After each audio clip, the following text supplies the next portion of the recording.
Kekalahan 4-1 dari Manchester United benar-benar kian membuat Chelsea merana.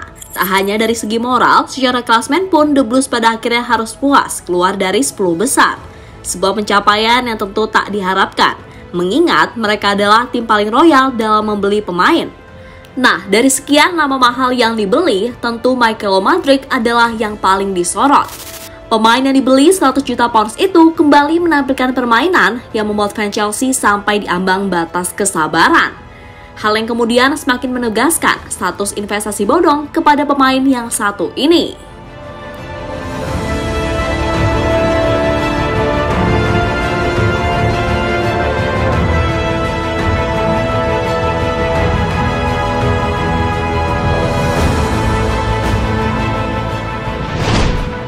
Bila ada yang menyebut Darwin Núñez adalah investasi bodong, maka ada yang lebih parah dari itu. Ya, dia adalah Mudryk, pemain 22 tahun milik Chelsea. Dibeli dengan harga yang begitu mahal, penampilan Mudryk sejauh ini masih sangat jauh dari harapan.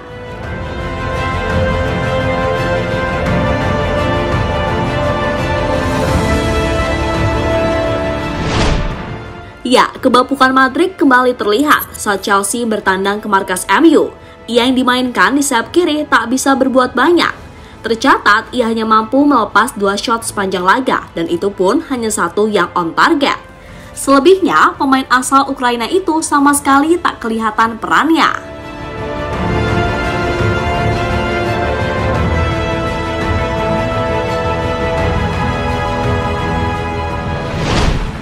Nah, salah satu momen yang bikin fans Chelsea nguntap-nguntap jelas ketika Mudryk melewatkan peluang matang di depan gawang, di mana ia yang sejatinya tinggal tap in, tendangannya malah melenceng dari gawang David De Gea. Sontak semua yang melihatnya langsung berpikir, bagaimana bisa Chelsea membeli pemain semacam itu dengan harga yang begitu mahal. Dan lucunya, mereka bangga saat berhasil menikung Arsenal dalam perburuan Mudryk ketika itu. En sortie de but alors que Luis Enrique dans la rue, raté, Mikhail Oman, Joao Félix, au gol. Et Joao Félix au gol.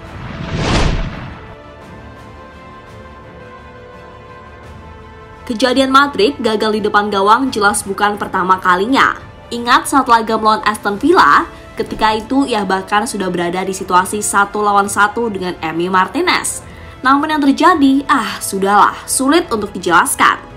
Tak hanya itu, Mudryk seringkali melakukan kesalahan-kesalahan dasar yang membuat fans Chelsea geram setengah mati.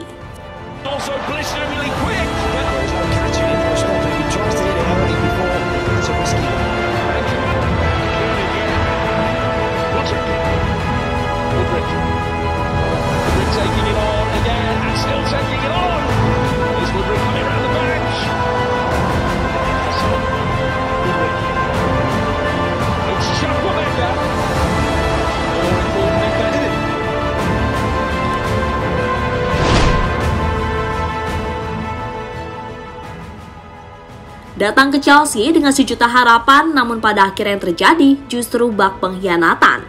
Pasalnya, Chelsea seolah tertipu karena Mudryk nyatanya sangat jauh dari ekspektasi. Dari 15 pertandingan di EPL, ia bahkan belum mencetak 1 gol pun. Kemudian dari statistik lainnya, Mudryk ini tercatat hanya bisa melepas 0,9 shot per game, yang dimana itu adalah nilai yang sangat rendah bagi ukuran EPL. Hal yang kemudian membuatnya dianggap sebagai Fernando Torres jilid 2. Ya, berkat penampilan bapuknya, Mudryk pada akhirnya mendapat berbagai macam kritik, terutama di media sosial. Hal itu sangat wajar bila melihat apa yang ditampilkan Mudryk sejauh ini.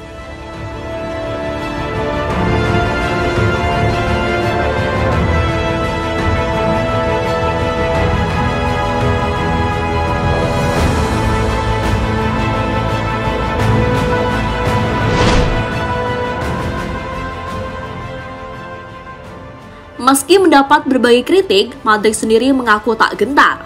Pemain yang memang sempat diincar Arsenal itu ingin membuktikan para pengkritiknya bahwa mereka salah di kemudian hari. Saya bisa mengatakan ya, ini banyak tekanan, tetapi ini bukan yang pertama kalinya. Saya suka tekanan ini, Karena suatu hari orang yang mengatakan saya pecundang akan berbalik mengatakan saya pemenang. Waktu akan berbicara. Tentu saja setiap pemain ingin bermain dan penting bagi pemain untuk berkembang. Saya pikir itu adalah fakta. Tetapi pada saat yang sama, ini bukan jalan yang mudah. Ini bukan soal cuma bermain dan semuanya terjadi secara linier. Terkadang Anda harus mengambil langkah. Terkadang Anda harus perlu sedikit waktu latihan. Terkadang Anda perlu istirahat. Jadi faktornya banyak, kata Madryk dilansir dari Sky Sport.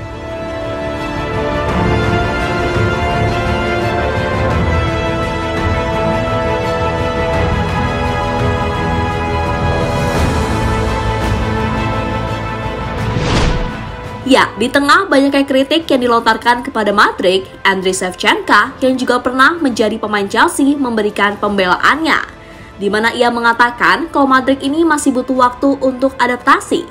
Terlebih ia juga meminta semua untuk sabar karena Madryk ini masih sangat muda dan ia meyakini bahwa sang winger akan bisa tampil apik saat sudah beradaptasi. Chelsea telah membeli pemain bertalenta ketika dia masih sangat muda untuk masa depan. Dia baru saja memulai jalannya dalam karir sepak bola yang masif.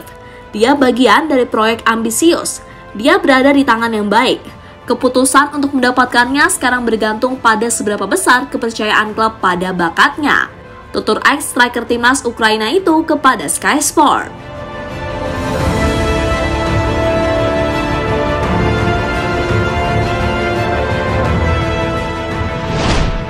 Nah, dengan musim yang akan segera berakhir, Madryk sendiri diharapkan untuk bisa memperbaiki penampilannya di musim depan. Terlebih musim depan, Chelsea akan dilatih oleh Mauricio Pochettino, di mana diyakini kalau pelatih asal Argentina itu bisa membantu Madryk untuk bisa lebih mengeksploitasi bakatnya dengan maksimal. Akan tetapi jika masih tak bisa berkembang, ya siap-siap saja untuk jadi camat alias cadangan mati. Dan bila itu terjadi, maka ya kalimat the real investasi bodong itu sungguh benar adanya. Dibeli mahal hanya untuk ngelawak dan kemudian duduk santai di bench. So, gimana buat fans Chelsea? Apakah Madryk ini masih layak diberi kesempatan? Mengingat ini masih musim perdananya, serta usianya yang masih muda?